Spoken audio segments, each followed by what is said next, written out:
It's good morning mga suki! Welcome nga na naman sa panibagong chapter ng buhay ko!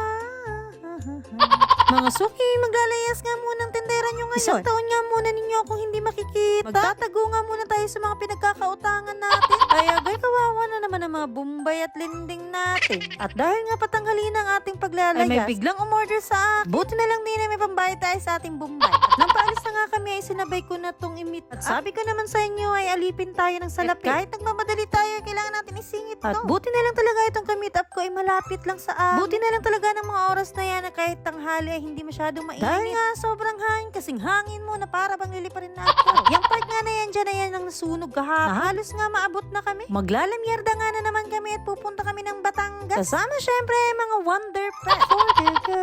At hindi pa nga kami nakakalayo ito ng mga atake nila. Dahil nga alam nila na medyo mahaba ang biyahe. Parang hindi ako nagkakamali, mga nasa 15 days, ganun. Ay hala, napaka-uwi ng babaeng ito. At nang makarating na nga kami dito sa aming paruruunan, ay talaga naman pinagtrabaho agad kami. Hindi naman ako na-info na pagdating pala dito sa Batangas ay magsa-sideline at magpa-part-time pala kami. Kakadawa din palang magtuklap ng mga papel. Uy, hala, rapper yan, babe. Pagkatapos nga namin pagtutuklapin yan ay pinakain ng mga workers. At dito nga sa Batangas ay kahit sobrang init ay talaga naman itong mga pa-welcome nilang kape. Alaman. Katapos nga namin kumain ay balik trabaho ulit. Magdidilim na nga ng mga oras na yan. Kanya-kanya na naman kami mga gawain. Hala, kala mo naman tumulong. Nagbida-bida na nga na naman ang mga Wonder Pet. In-order nga ito ng mga kapatid ko at dito nga daw nga aming gagawin. Sabi ko nga sa inyo ay puro trabaho. At ito nga kapatid ko ay CR na nga lang ang pahinga ko ay kinukulit pa ako.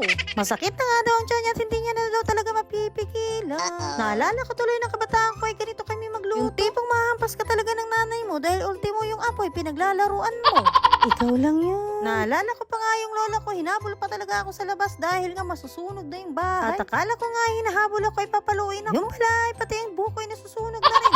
Hindi ko talaga yung makakalimutan sa tanang buhay ko. Dahil isa yan sa mga good memories ng lola ko. At nang matapos nga namin gawin ito ay pinamigay na namin ito sa aming mga nagagandahang ina. Happy Mother's Day nga sa ating mga dakilang ina. Sobrang proud ako sa inyo dahil kung kinakaya natin lahat. Paminsan-minsan ay pasahin din natin sila kahit hindi mamahaling bagay. Kami talaga magkakapatid ay nakasanayan na talaga namin ito. Dahil hindi sa lahat ng oras ay kapiling natin sila. At hindi sa lahat ng oras ay malakas pa rin sila. At kailan pa natin ipaparanas sa kanila ang mga ganitong bagay. Kahit hanggang andyan pa sila at nayayakap pa natin sila. Ay ipakita natin sa kanila kung gaano natin sila kamahal. Yun. At dito na nga kami magpapalilipas ng gabi. At ito na din ang resort na pagliliguan namin bukas. At tamang-tama nga sa amin to dahil apat nga ang higaan. Mga pagod na nga mga first on jet. Kahit nagsitulog na nga kami kahit fast forward na. Pagkagising nga namin ay nagalmusal na agad kami. Dahil nga anak mayayaman ay talaga ng pagkagising ay kakain na lang. Teres. Kailangan na nga namin kumain dyan dahil didiretso na kami maya-maya sa pool. Opak, may singir na kami.